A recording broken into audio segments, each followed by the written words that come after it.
Hello, everyone. My name is Gary Gomes. I'm here to talk with you about Vedic astrology, the impact it has, that astrology has on your lives, how it reflects the world around us, and also, since this political season, I'll be talking about some of the politics involved in this, or how it affects politics, or how people use Vedic astrology in politics, unknowingly, of course. Okay, so. Essentially, I do readings. I'm going to be doing a presentation at Saptarishi Astrology's Guru Purnima event on Aruda Grahas, or essentially uh, images or shades of the planets. So Arudas are essentially representations of signs. Some astrologers like Sanjay Rath view them as being how the outside world views you. I think I'm more, I think he's right to a certain extent, but I take a more concrete view of that.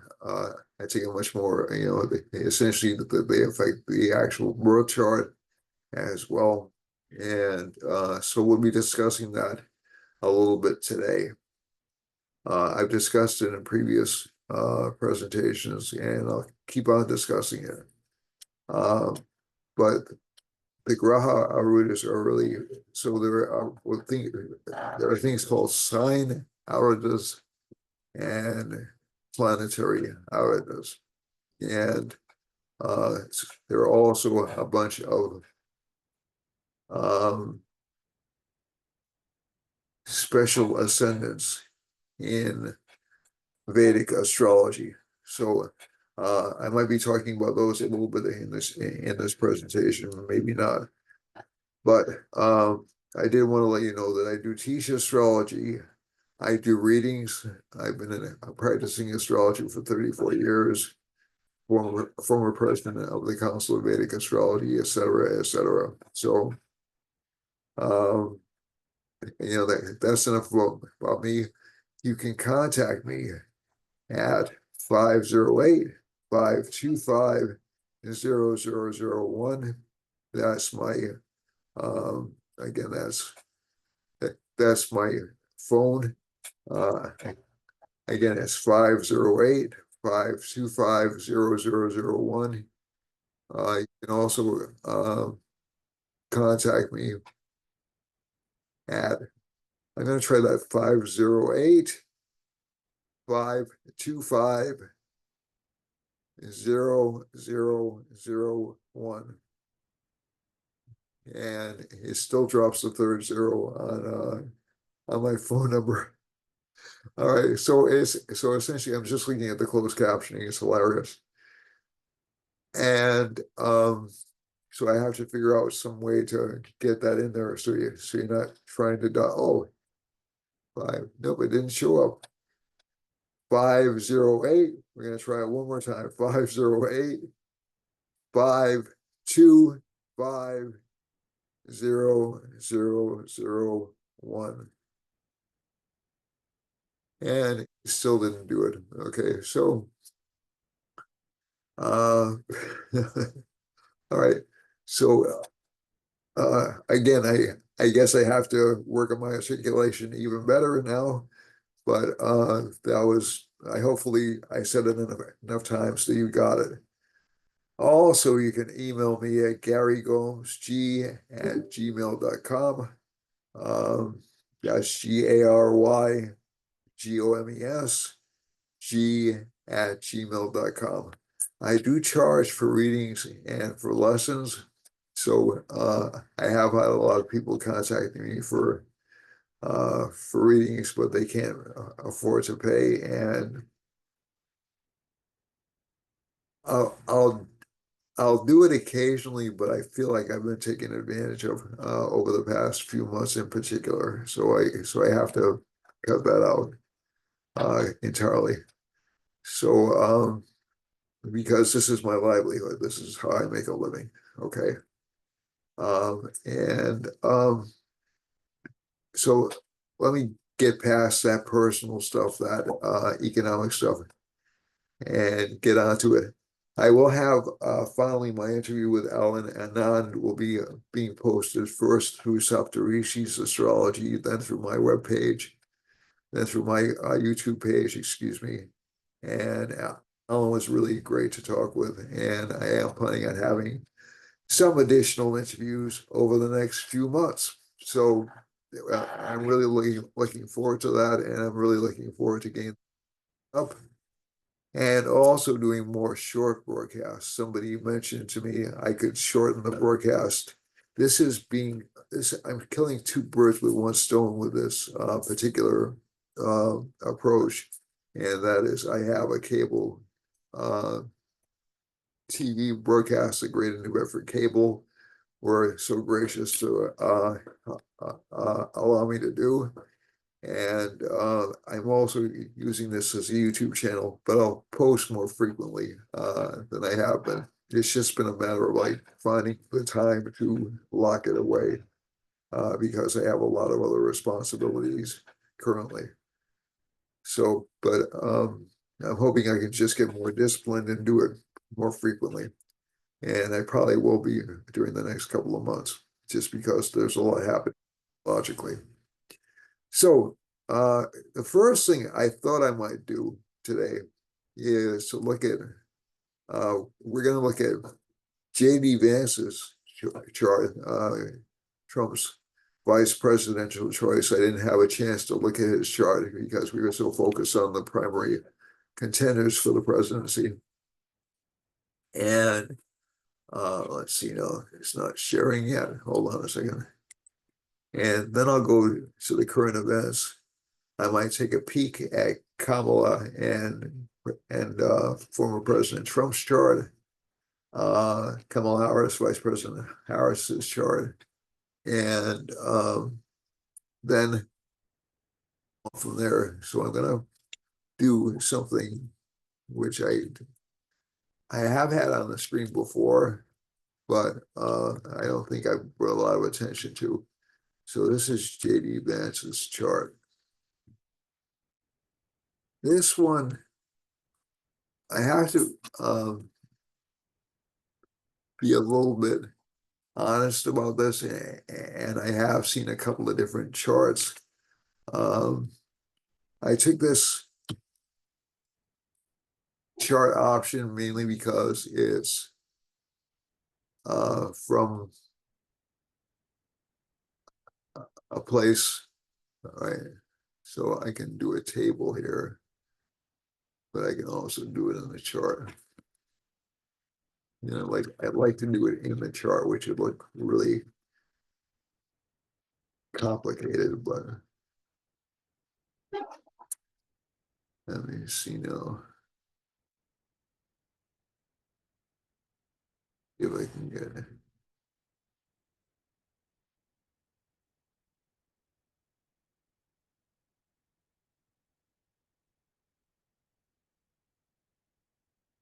Let's see if this will show up.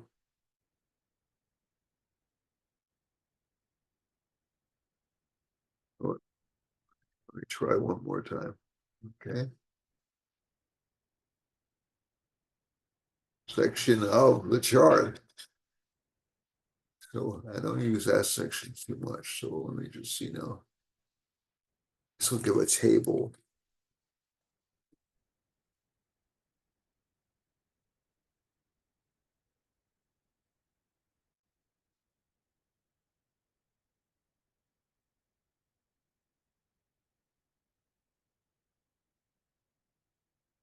So you can see from this table over here, I can't really swing it over any where, but the sun has outlets in Virgo, moon has outlet in Virgo as well as being in that particular sign at birth. Mars has outlets in, Mars has outlets in Sag, um, in Libra and Sag. Um, Mercury has outlets in Aries, and Libra, and Jupiter has it in Sagittarius and Gemini, Venus in Pisces and Capricorn, Saturn in Aries and Gemini, Rahu in Scorpio, Ketu in Cancer in the midheaven. And so one of the things that we know about J.D. Vance is that his mother was his mother had drug addiction issues. So the first thing we want to look at here from the chart is, first of all, his fourth house has K2 in there. K2 is ruled by Mars. K2 is out in Cancer, which is in the 12th house. So this is sort of like fourth house is mother in a Vedic astrology chart, so is moon. But this moon is rather afflicted as well, and I'll explain that in a second. And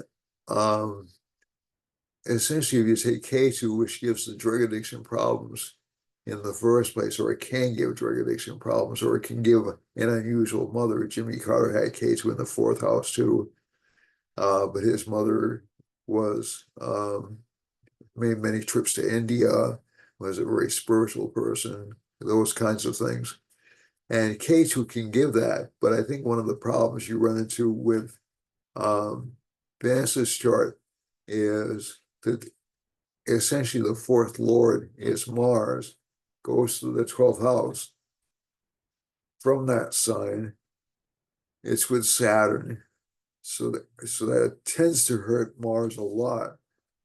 And also, the Aruda, to clinch it, the Aruda for K2 sits in the 12th house. The moon for K2 sits in the second house. Now, one of the things about this is this will make the person a relatively good speaker, but there will be a lot of problems with the mother. Mercury is over here in the first house. The Aruda for Mercury is in Aries and Libra. So that Aries is in Rahu, or I'm sorry, the Lord of Aries is Mars. It's located in the third house. So that gives, again, the propensity for difficult mother or sad mother with that Saturn-Mars conjunction. Also, one other thing, he was largely, later in life, he was taken in by his grandmother. Essentially, Saturn and Mars indicates an older mother, okay? So he's a very rich man looking at the chart, or he's a wealthy man, let's put it that way. Chart, he has what are called Dana Yogas in the chart. And Mercury rules the 11th house, and 12th house is placed in the first. Sun is in the 12th, though, okay? So he actually, Sun in the 12th is one of the best positions for political service, to be truthful. I'm not just saying that as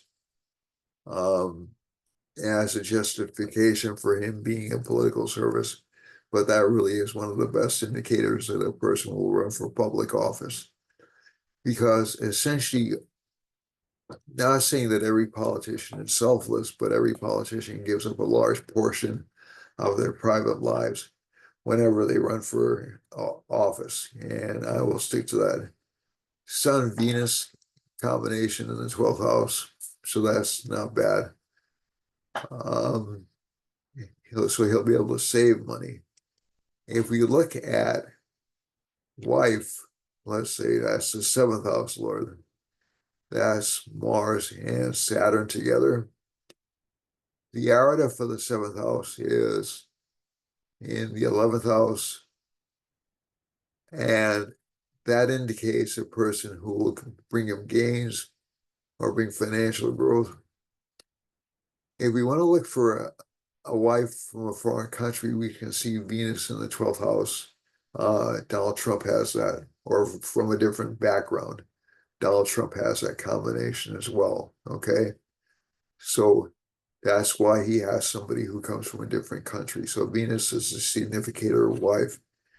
Venus is located, Venus's arida is in Pisces, which is Venus's exalted sign, and also in Capricorn. So hard worker, but lucky, does get inheritances. We go for higher education. He went to Ohio State, the Ohio State University, I believe it was some kind of a rigmarole around that because apparently it makes a big difference to people in Ohio because I believe there are two distinct institutions. And finally, this entire Rahu Mahadasha was very difficult for him. Rahu Mahadashas have a way of giving a lot of ups and downs to people in their lives. And he was in a Rahu Mahadasha from the age of 5, almost 6, until the age of 23.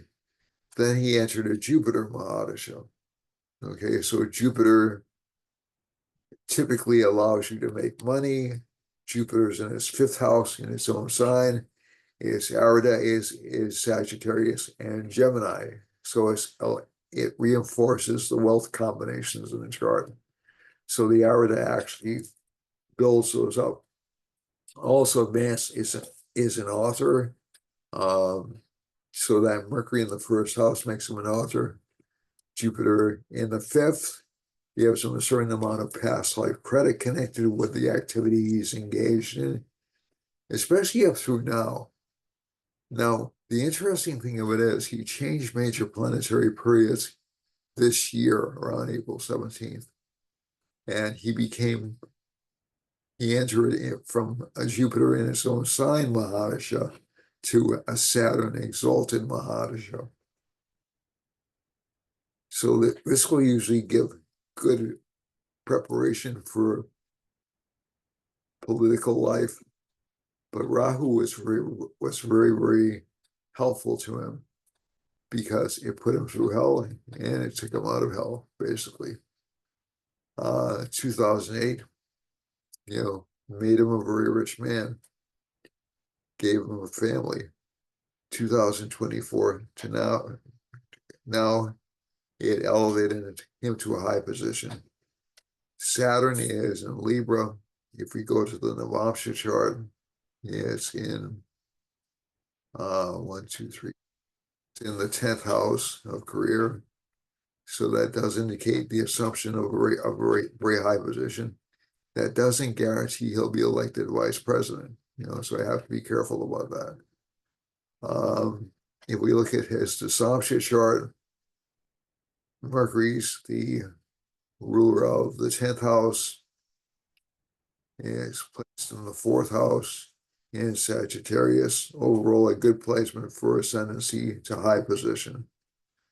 Again, these don't mean he will get elected.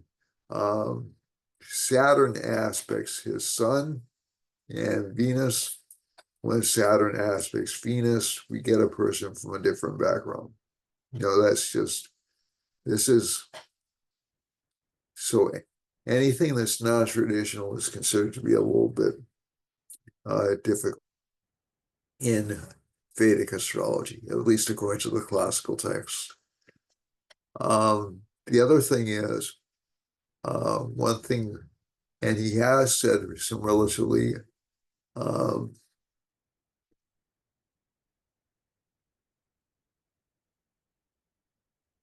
some things which have caused people to attack him.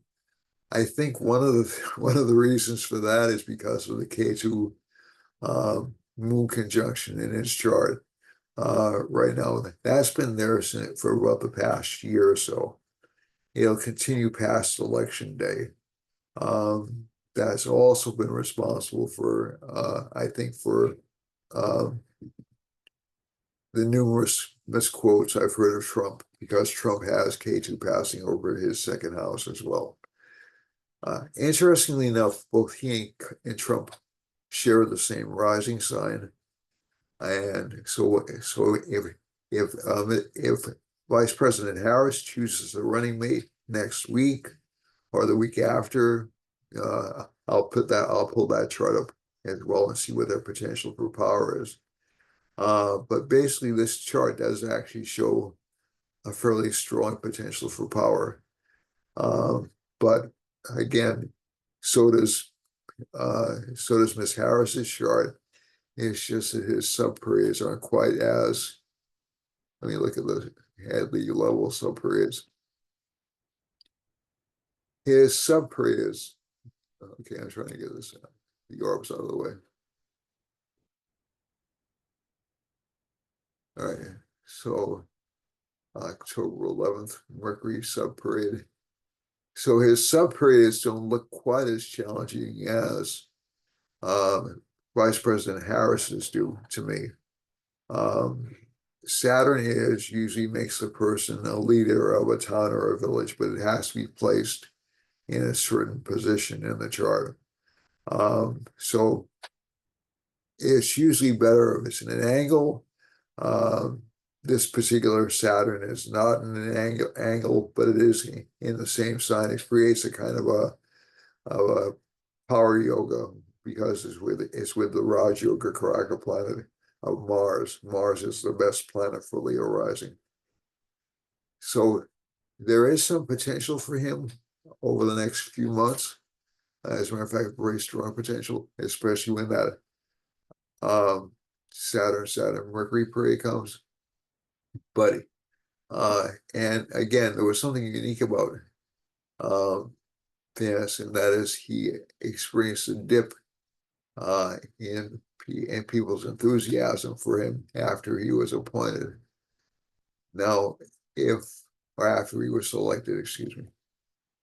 So if we can look at his chart a little carefully, that dip happened roughly during a Venus K2 subperiod. Okay, so let's look at the levels. So July 18th, July 19th is continuing into a Sun subperiod. You'll probably see an increase in his position, although a lot of attacks up until July 28th. And I would say a recovery of position or favorability after August 12th, just from this chart. So I'm gonna go on to Ms. Harris's chart just for a second, Vice President Harris's chart. There's no disrespect intended when I say Ms. Harris as opposed to Vice President Harris. I use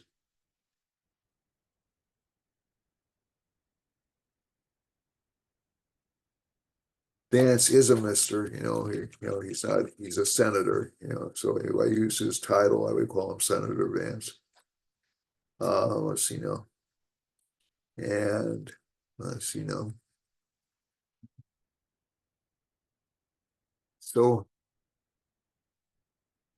there has been a lot of enthusiasm for Kamala, especially since she's in, let's go on to this.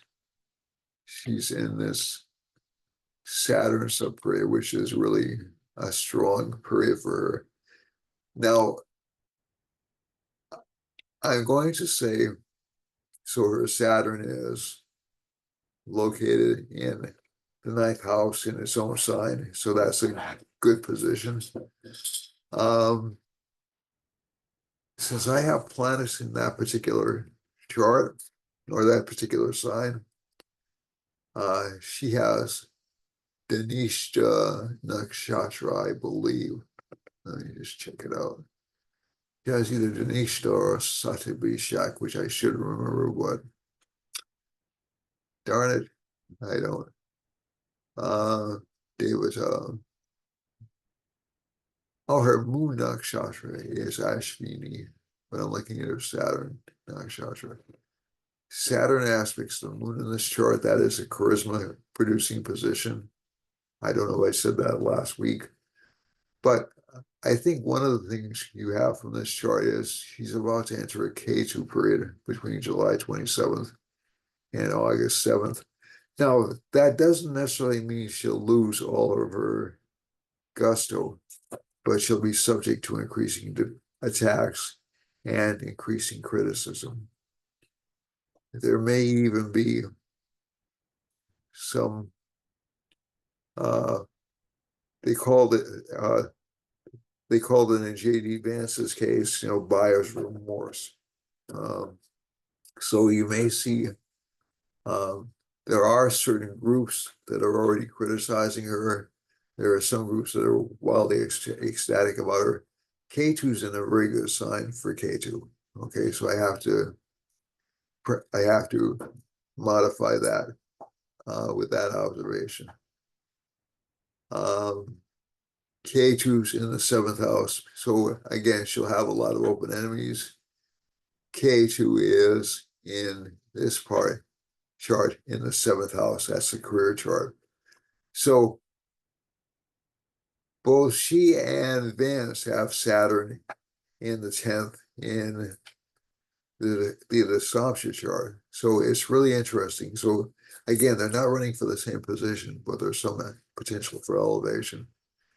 If I look at her planetary aridas, the sun is in Gemini, so that would make her very energized right now. Let me just signs stuff I'm going. Moon is in Aquarius. Moon's a parent.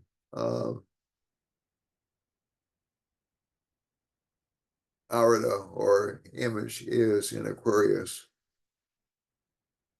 Saturn passing over that moon is mixed. It's extremely mixed.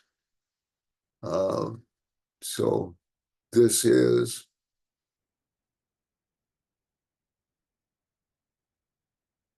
I won't go so far as to say a rise in a fall position, but it's close.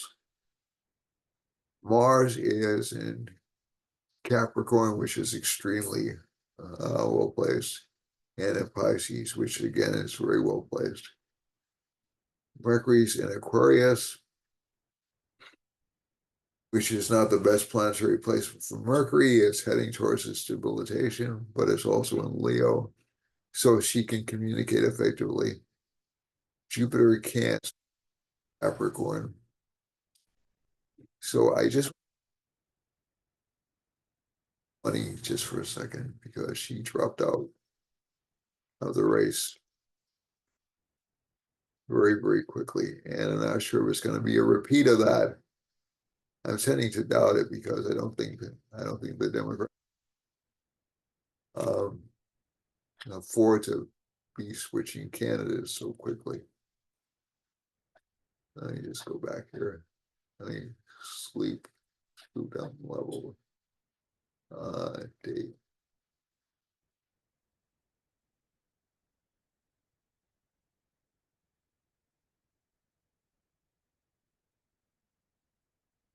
So she was in a Rahu Saturn Jupiter sub period between February 12th and June 30th. So that to me would explain why she dropped out so quickly. Jupiter's in the 12th house of loss.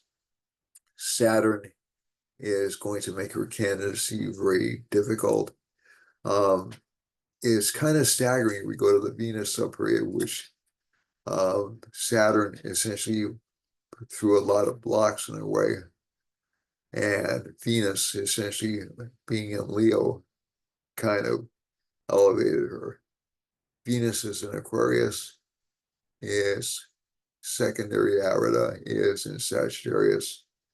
Saturn is in Sag. So there's an exchange of Aridas between Venus and Saturn. And Aquarius, Saturn's in Aquarius, so that strengthens Saturn. Rahu is in Libra. That'll give her certain potential for gain. And finally, the midheavens in Aquarius. So this would seem to be her time just because of the midheaven, image of the midheaven going there. So let's look at one more chart.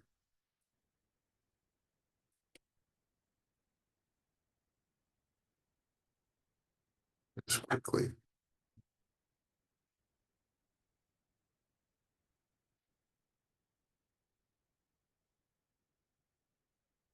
And this is not a prediction of a winner, by the way. I'm just doing an analysis.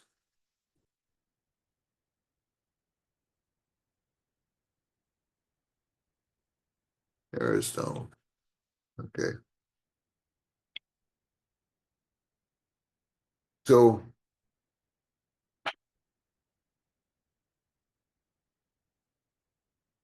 Donald's in Jupiter Mahadasha. Make that now.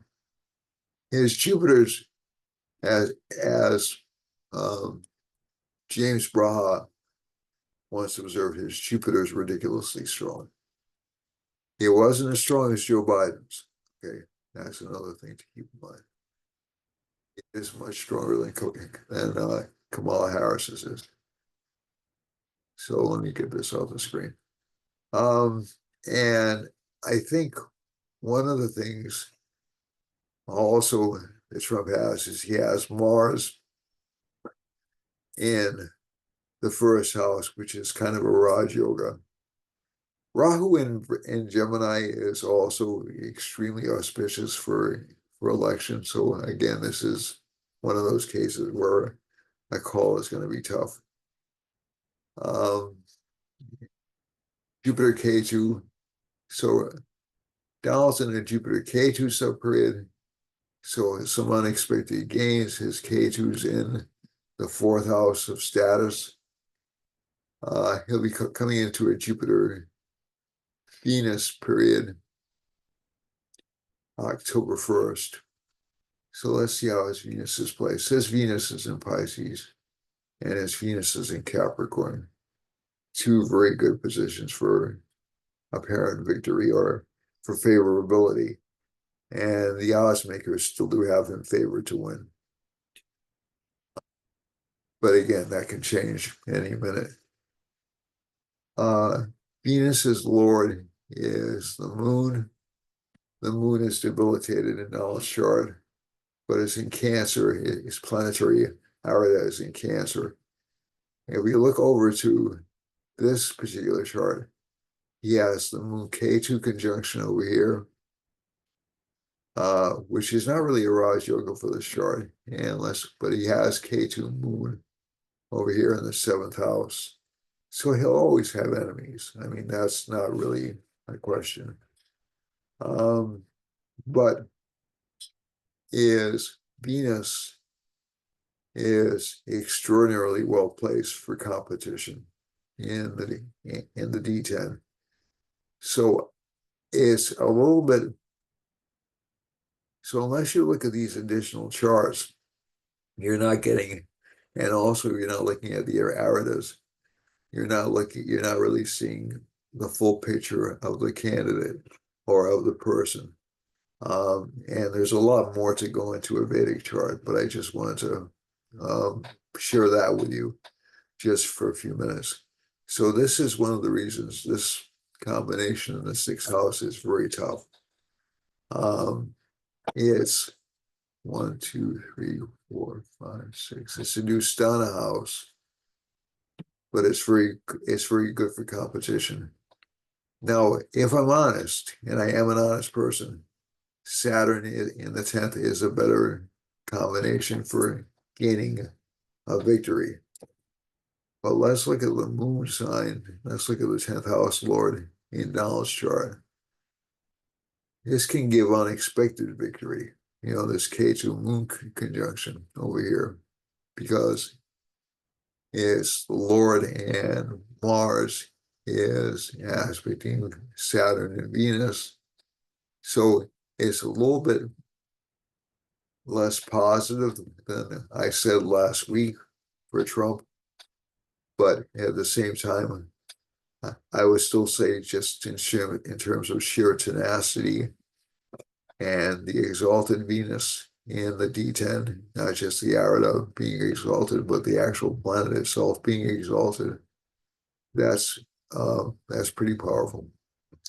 So let's go with what's happening right now.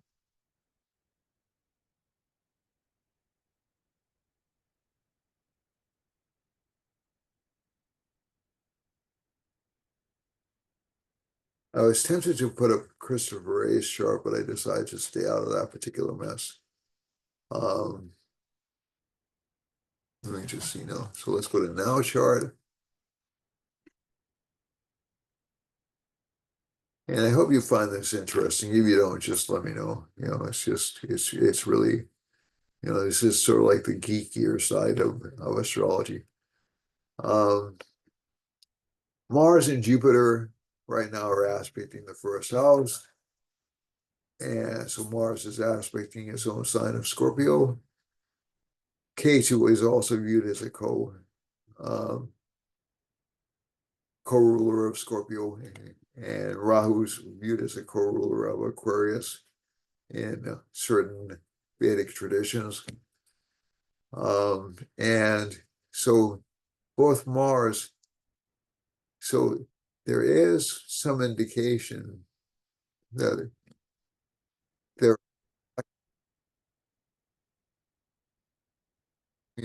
actions and in terms of promotion. So we are seeing a lot of media coverage of Harris because Harris is brand new to the race. Basically, she's and she's also an historical figure. That's not taken away. One of the problems we're running into is with the Biden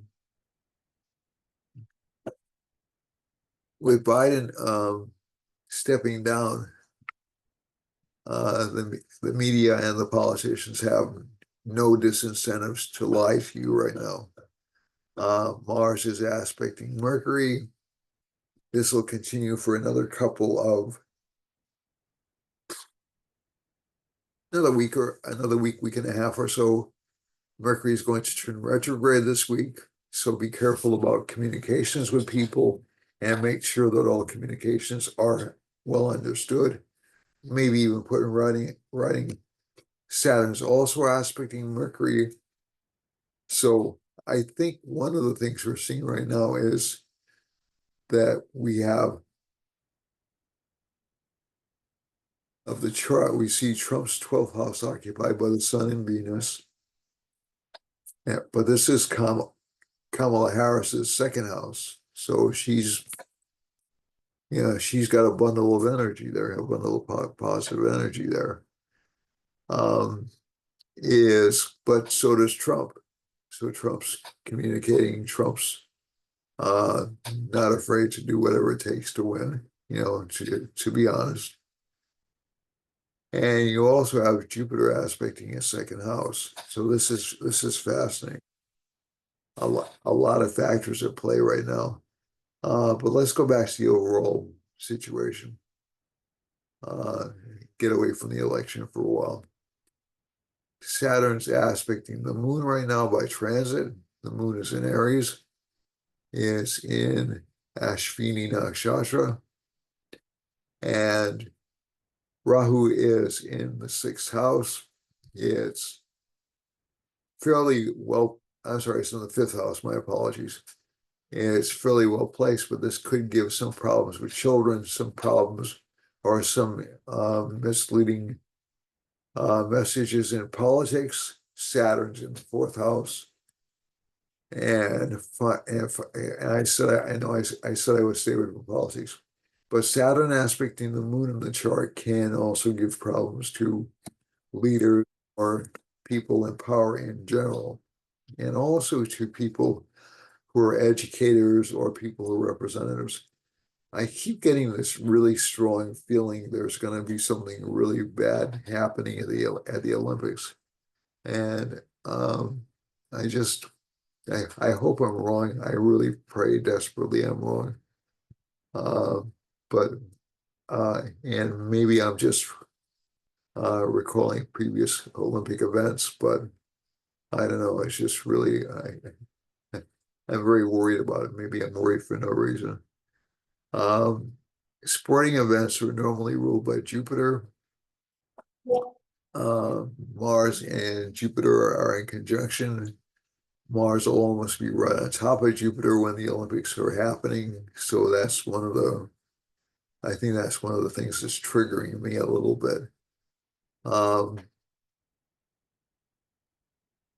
Sun and Venus are in the ninth house, so there is some optimism about uh, about leadership coming up. Um,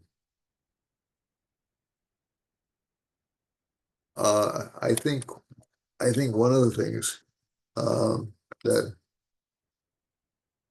um, that strikes me about this chart is how many malefics are at play with Mercury. So we have Mars, Mercury. K2 is in Mercury's sign, um, and Mars is aspecting Mercury. So this indicates lies, trickery, maybe even more violence. Um, Not towards elected officials. That'll probably come after mid-August, if I'm reading this correctly. But basically, uh, it's a little bit dangerous. The economy is sagging a little bit. I mean, despite what you're hearing about the 3.2% growth rate, it is sagging a little bit. And I think, you know, I'm seeing it in personal dealings I'm having with clients who are having real difficulty getting jobs. And these are in better fields. Rahu in the sixth house, there's some anxiety, but there's also a lot of dynamism moving forward. Moon is in Aries. It's a time where people feel like they're being a little bit healed or a little bit paid attention to. Sun and Venus in the house of this chart. Basically not a bad combination. Good for leaders. Um, K2 in the 11th, again, watch out for your friends. This is not a good time to trust your friends or your allies, to be quite truthful. So let's go over to the individual charts. Also, more problems with Earth changes just because of Rahu and Pisces and Ketu and Virgo and Mars approaching Jupiter will tend to give a big event. We'll see where uh, when I look at the astrocartography map. For Aries, let's start off with the individual planets. For Aries, we have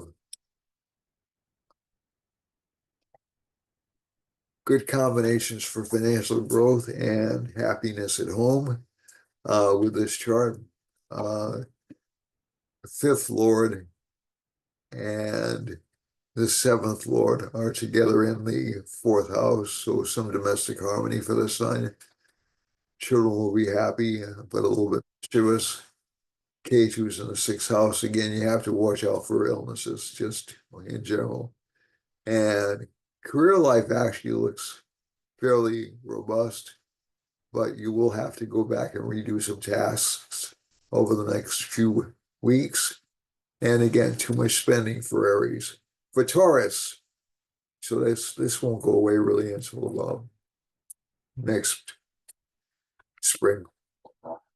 For Taurus, Taurus has Moon in the 12th house. It's entering its exaltation sign. And we have Mercury rules the second house. fairly well placed in the fourth house, good for education for this sign, and also good for for some financial growth. Sun and Venus are, so it's the Lord of the first and the sixth and the third. So that's a good time for the sign to fulfill ambitions, some difficulty communicating with children, and K2 I have never I have, but I have never had more people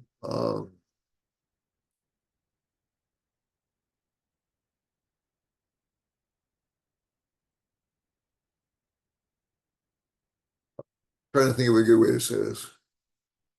More personal attacks than lately, because this is close to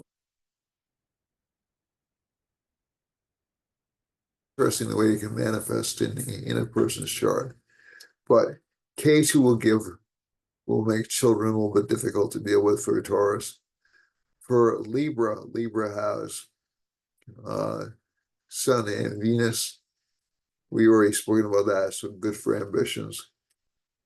And seventh house Lord is placed in the first.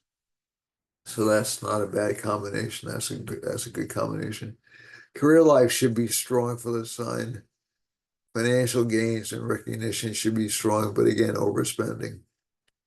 For Gemini, so a lot of these signs, really all the way up until I would say Scorpio, indicate danger of overspending. Okay, so just don't feel like you're being singled out. It's just the way the planets are positioned.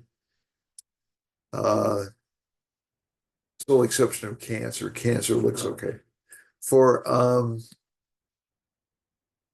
Gemini, Gemini has some financial gains, some attacks on status, unprovoked attacks on status, changes in friendships, and also K2 in the fourth can give some difficulty with home life or romantic life.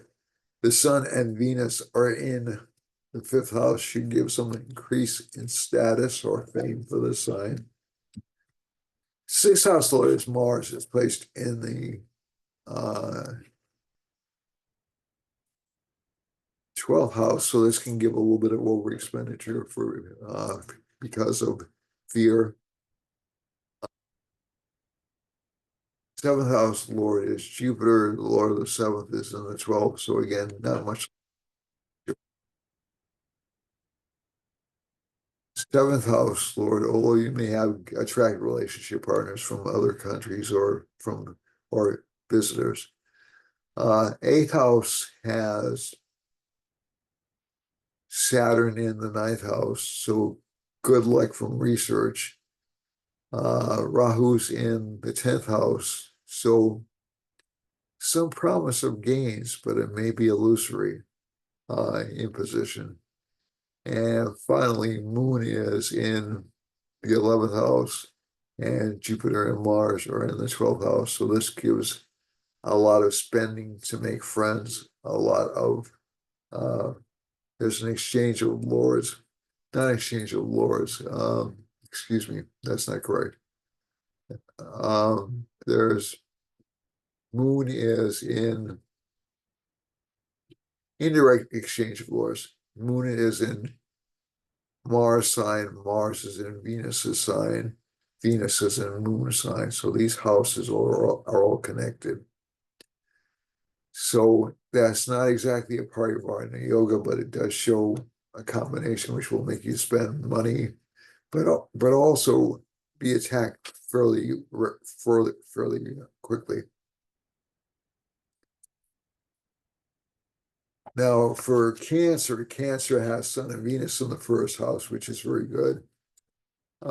And Mercury's in the second house. There will be some spending patterns for the sign, but not as many. Fulfillment of desire through speech is in the third house. Now, a lot of good improvisational ability for people who are Cancer suns or Cancer rising. Fourth house Lord, so essentially being able to make up things on the spot. Okay. This rules the fourth house, is placed in the first house, good for attainment of position. Fifth house Lord um, is Mars, that's placed in the 11th house, good for financial gains. Seventh house Lord is Saturn, is placed in Aquarius. Not the best position, as relationship partners may turn against you or plot behind your back, but they'll also bring in additional money. Rahu's in the ninth. Again, for luck for the sign, this is not a bad placement, but it's going to promise more than it gives. Moon is in the 10th house, might give a lot of career focus to the sign, maybe even change in career. 11th house Lord is Venus, is placed in the first house, good for financial gains and financial progress. For a Leo, excuse me, for Leo, Lord the first, that's what's called a wealth producing combination. Sun and Venus are in the first house, are in the 12th house. So again, produces money, but it will be saved. Some of it will be saved. Some of it will be given to the government or to governmental people. K2 is in the second house. Not everybody will be able to understand these individuals, or they may be misinterpreted. That's something to keep in mind if you were born between August 15th and September 15th. Libra is the third house in the chart. So there's a strong desire to travel or to see different things or to go different places.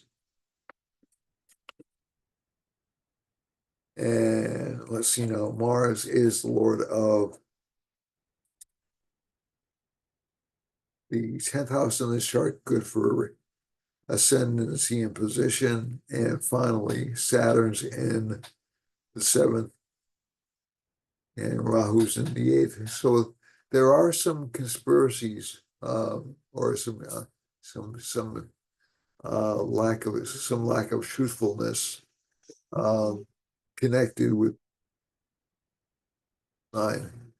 Um, and one of the reasons I'm saying that is because Rahu's Lord is Jupiter. So it's being done with intentions of stability, but basically, I wouldn't trust my colleagues at work if I were a Leo rising. Let's see now. So, but temporarily a good placement. For Virgo has K2 in the first house, Rahu in the 7th. So again, some frustration in really feeling secure or in achieving what you want right now. K2 is well placed in Virgo, but it will spend money, unfortunately. Libra's the second Lord is placed in the 11th house. That's actually a good placement. This indicates some money will be coming in this month. For the third house, Mars is Lord of the third house, placed in the 9th.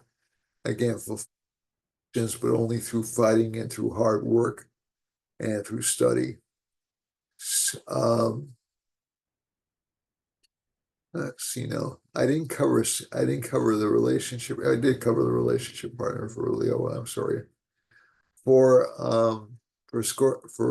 this sign, um, Jupiter's the Lord of the fourth house, so some gains through property.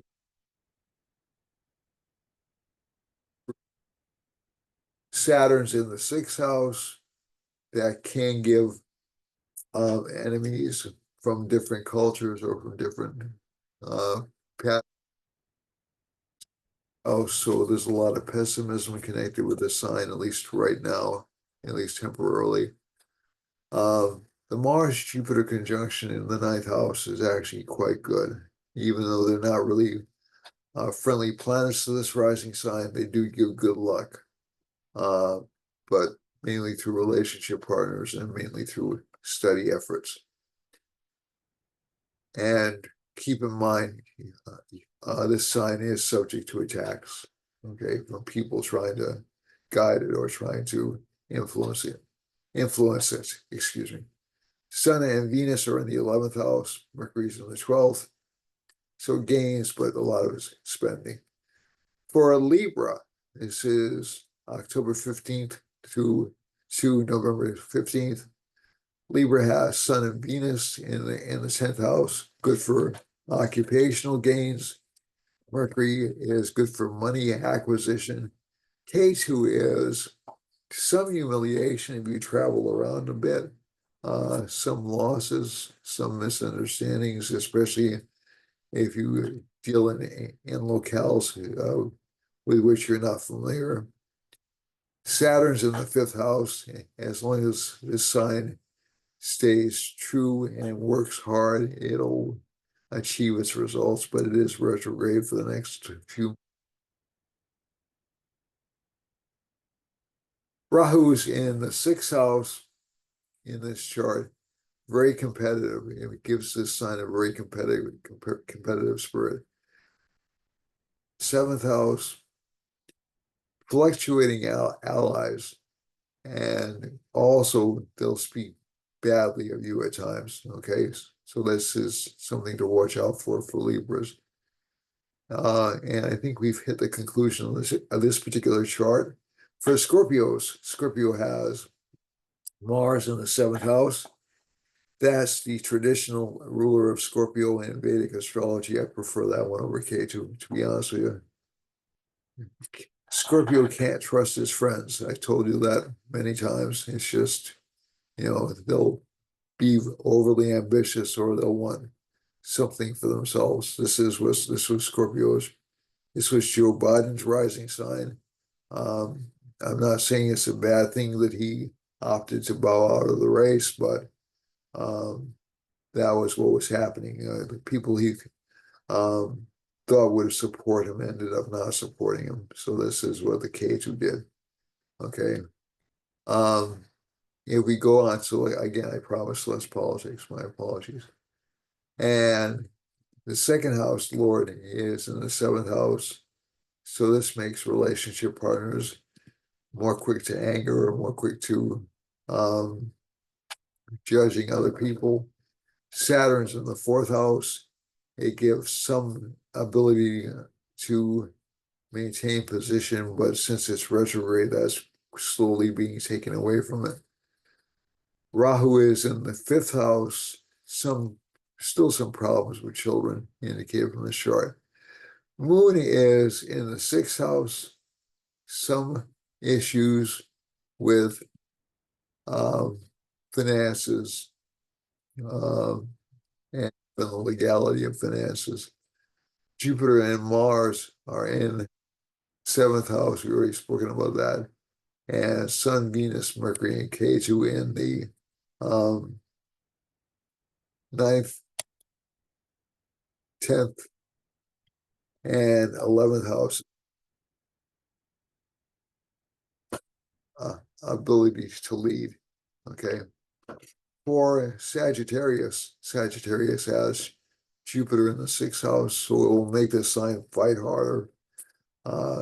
It'll also make it more argumentative. This is the United States, this ascendant. Saturn's in the 3rd house. Feeling of deja vu going back to the beginning of things because Saturn's going retrograde, right? Or it looks retrograde from the Earth. It'll be in that position for about 5 or 6 months.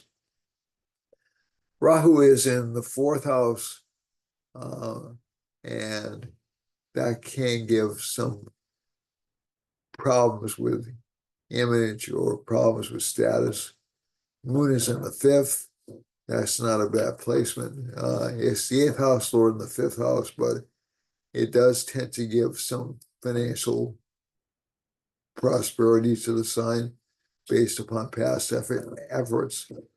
Mars is in the sixth house. We've already spoken about this to a certain extent. So this will be very competitive, but also very aggressive.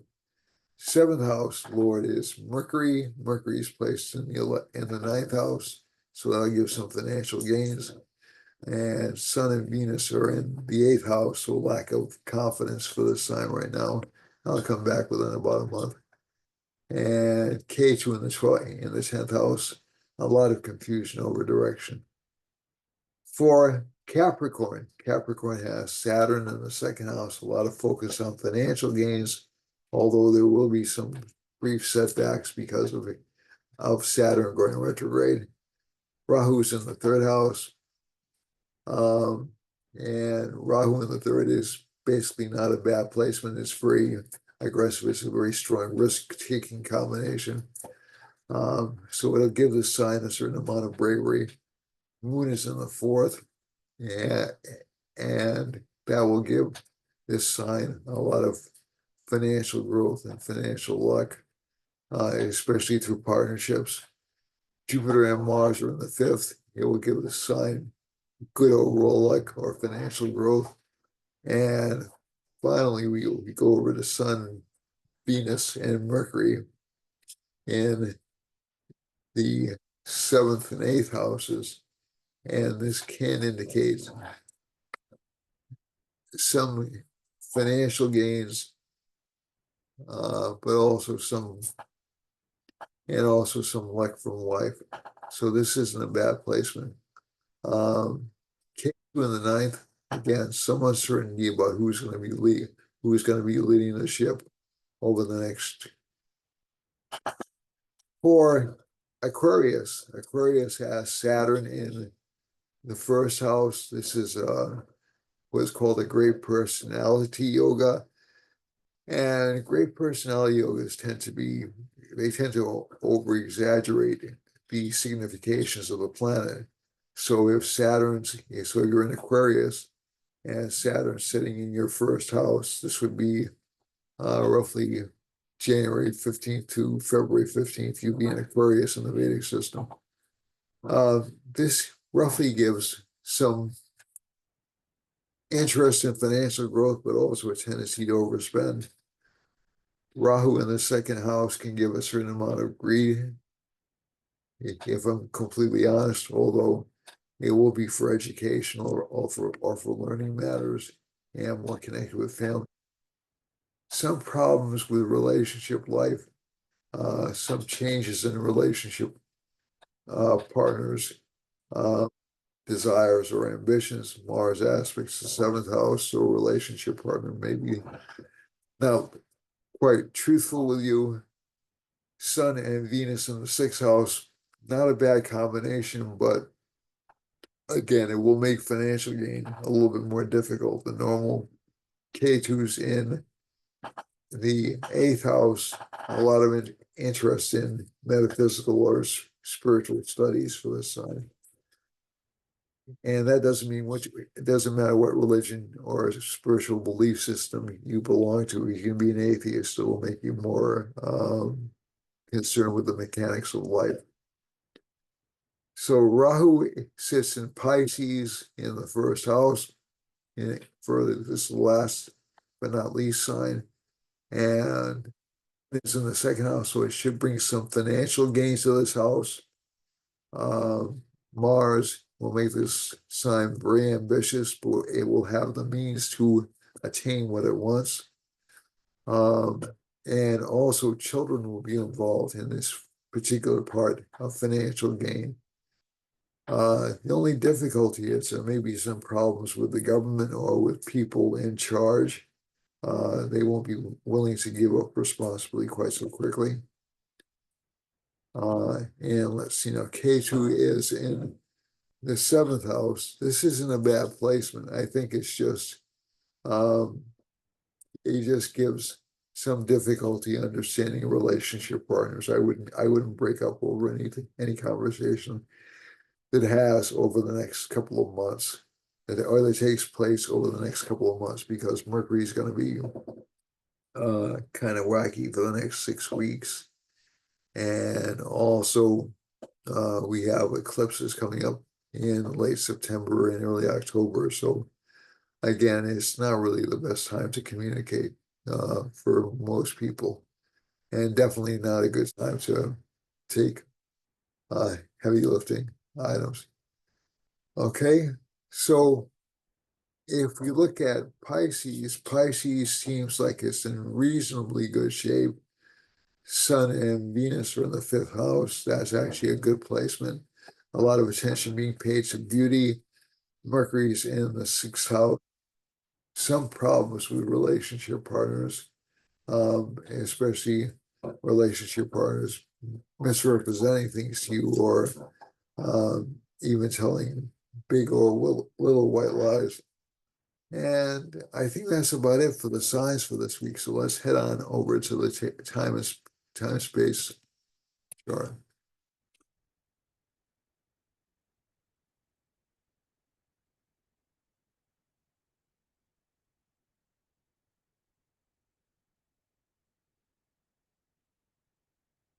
So,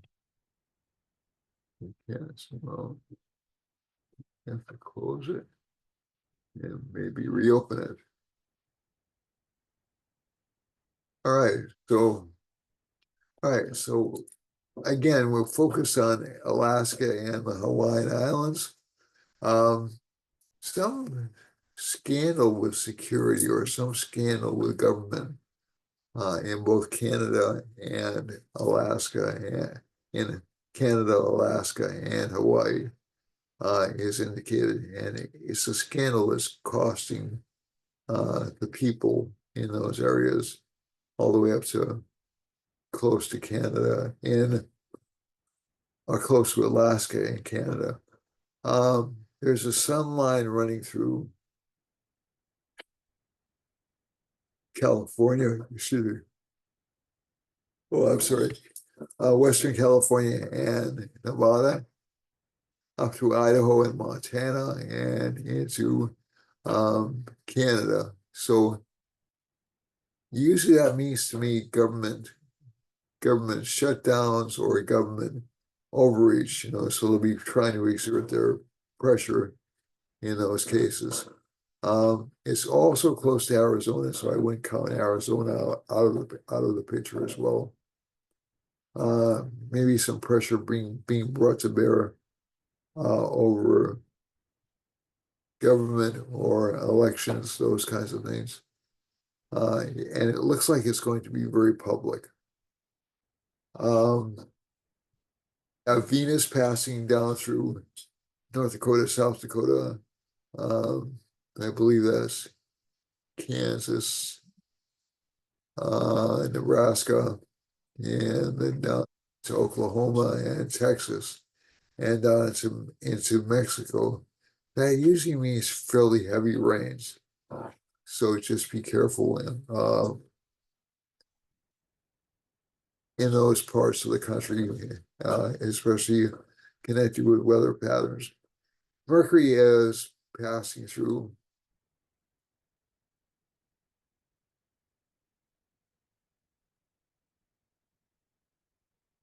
Wisconsin, yeah, uh, West Texas, I'm sorry, West, um,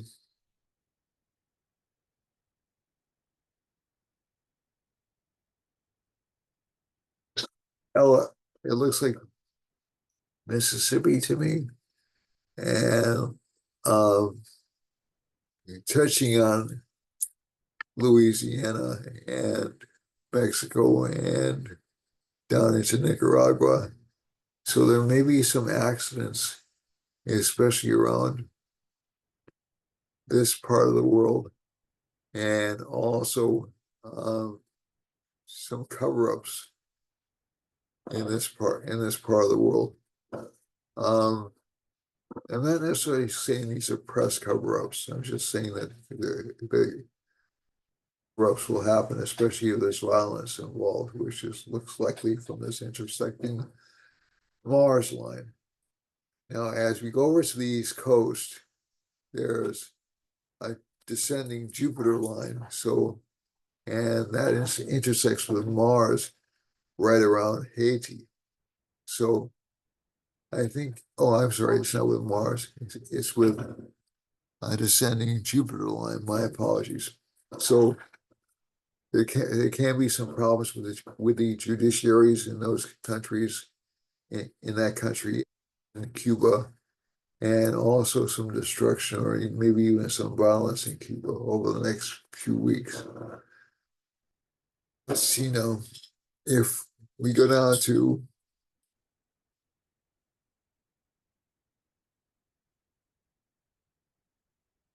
if you really want to look at where I think there's going to be the most potential for damage, it looks like it's Haiti, Dominican Republic, but also Venezuela.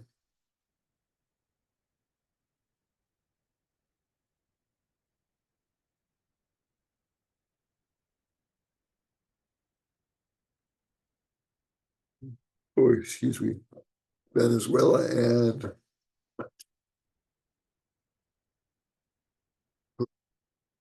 Chile, and a little bit in Argentina towards the far south. For and this Mars line goes through Iceland, so I wouldn't be surprised to see some kind of volcanic activity up there or earthquake activity. Uh, this particular line is a Rahu line, so scandal in government in Nova Scotia, maybe on the east coast of the United States, although it's kind of a broad range, and some definitely in uh, Guyana and down through Brazil, all the way down to Uruguay and Paraguay. For England, there's this descending Jupiter line being met with a, is that a sun or a Saturn? That's a sun line. So more government push through or control over here, more government control in Paris, more governmental control in Spain. And this goes all the way up into Norway, Sweden, I'm sorry, Sweden, Norway, Finland, and a little bit over into, where's the sun line? Let's see now. If I'm looking at West Africa, um, basically a lot of communications coming out of Algeria, Libya, and down into um, here, and let's see now, into the west coast of Africa, not not the farthest west coast, but the sub-Saharan west coast, and there's also some danger of flooding in all the way from Europe, especially where this line is, all the way down to um, South Saharan, Southwest Africa. Let's see now, like south of Ghana. And I don't know that country, or at least not off the top of my head right now. Um, let's see, no. There's a Mercury line running through Norway, Germany, and through Cairo. Let's go over here. Probably some bad communications from Corsica, Italy, um, Germany, definitely Norway, and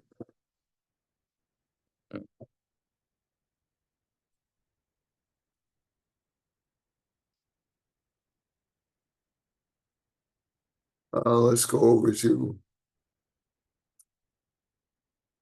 let's focus for a second there, my apologies.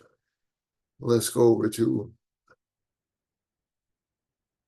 there's a Saturn line, so worsening economic conditions in um, Greece, Eastern Europe, Turkey, Egypt, down into the Sudan. Um, there's a moon line going over Syria and Turkey and Saudi Arabia, so they'll be much more in the public light. Lately, there's a Mars line coming close to Ukraine, but heading into Russia. So I wouldn't be surprised to see more attacks on Russia over the next couple of weeks. And let's see, this is a Jupiter line. The Jupiter line is going to have good issues or good results, maybe even a move towards negotiation. But the fighting will still go on. One thing I hadn't mentioned was, since Israel is such a hot topic for everybody, it's interesting to see there aren't that many planetary lines around it. The closest is this Rahu planetary line, which indicates that um, basically the people aren't happy with what's going on in the country, and there probably will be a government scandal over the next few weeks. So keep that in mind. Remember, I don't know if you folks heard it here first. I was trying to say, remember, you heard it here first, and my stammer got in the way. If we go down into Pakistan and Afghanistan, some problems with government being too oppressive or being too dictatorial. Um, there's a Mars line running over close to those areas, and right through India, all the way into Bengal. So maybe some financial stress coming to India. So,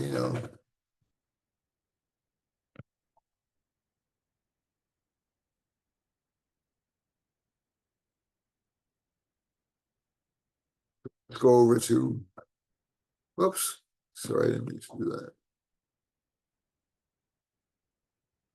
So there's a moon line running through here. That means a lot of profile, but also a lot of flooding potential. Finally, we spoke about the sun line, and we spoke about the Mars and Venus line intersecting in northeast India, and that's near Ladakh and um, Bangladesh. And I think you'll see some fighting up on those borders. This is the area that there's a shared border between India and China, I believe up in this region, so I wouldn't be surprised if that wasn't what was happening. And there's a Jupiter and Mercury line coming out from Russia through China, or actually to Tibet, down into roughly Myanmar and what used to be called Burma, and also there's a Jupiter line passing through next to Khmer, next to Indonesia. So you'll have a lot of people fighting or demonstrating or communicating displeasure because of this um, Mars, Mercury, and finally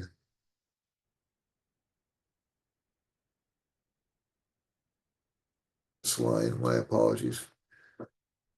Saturn seems primed over Vietnam, over China. So again, slowdowns in the economy. Indonesia is not getting a break either. Rahu is passing over Philippines, close to Japan, and close to Korea. So this will make Korea a little bit more paranoid or difficult to deal with.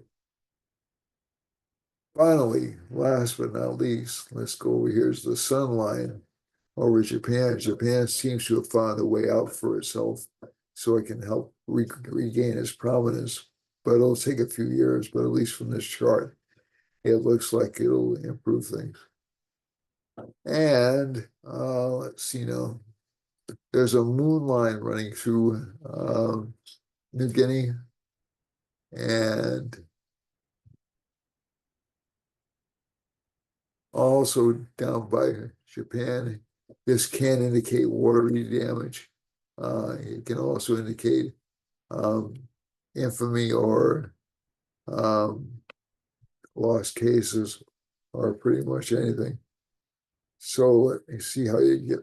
Um, Let me see if there's anything else happening in the Philippines. There is a line going right through the Philippines, so governmental authority will be really strong in the Philippines. And finally, there's a Venus line, so there'll be a lot of contact with um, people who want to exploit Philippines for their own reason. Um, the moon line really doesn't affect the southern. Okay. All right, so that's about it. Um, please subscribe, like, and share if you haven't done so already. Please share with your friends. I will make some punchier videos this coming week, and we'll see you next week. I love you all. Thank you.